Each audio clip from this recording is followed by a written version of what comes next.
जय जगन्नाथ सांग माने welcome to my YouTube channel. आसतु आमे आज बनैबा बिना पियाज रसुण रे केमिति प्रस्तुत करछु पोटल आलू कुरमा। प्रथमे पोटल को भल भाबर ता चोपा छड़े काटिकी रखिबा। तापरे आलूर चोपा छड़े आलू को भल भाबर साइज करी काटिकी रखिबा। देखंतु हमर वर्तमान आलू कटा चलीची। सब काटिकी गोटे प्लेट रे सजाड़ी सब रखिबा।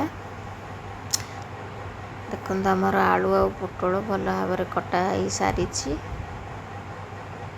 तापरे आमे कौन करिबा काजू मगज अदा लंका सबको भल भाबर ग्राइंडिंग करदबा।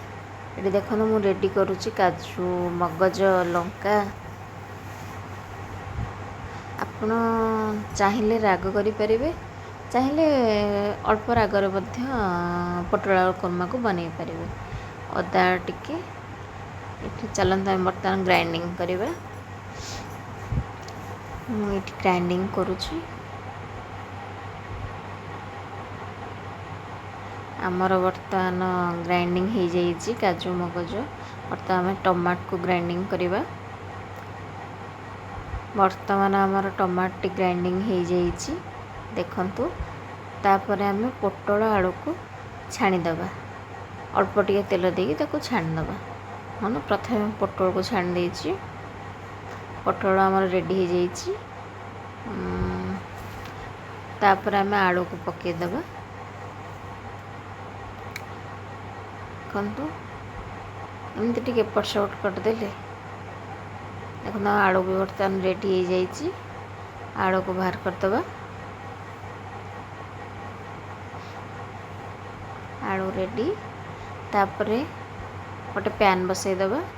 पैन बसईकी तेल पकईकी से अल्प टिके जीरा तापरे आम जो ग्राइंडिंग कर रखिया काजू मगज ताको पकईदबा।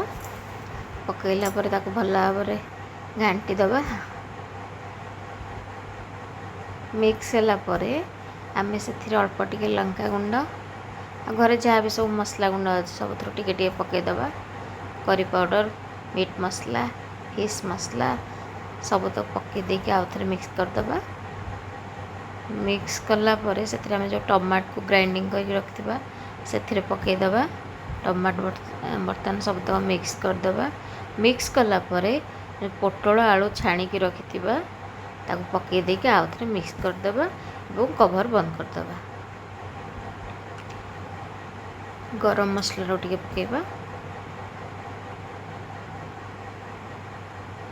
तापर आम तो कभर दे देकी प्रति 5 मिनट थे चेक करवा। देखो आम पोटल आलू कुरमा बर्तमान रेडी हो सारी। आपण मानक मो भिडियोटी केमती लगिला कमेंट माध्यम जनइबे। दयाकोरी मो यूट्यूब चैनल को सब्सक्राइब करेंगे लाइक करेंगे शेयर करेंगे। रोची जय जगन्नाथ।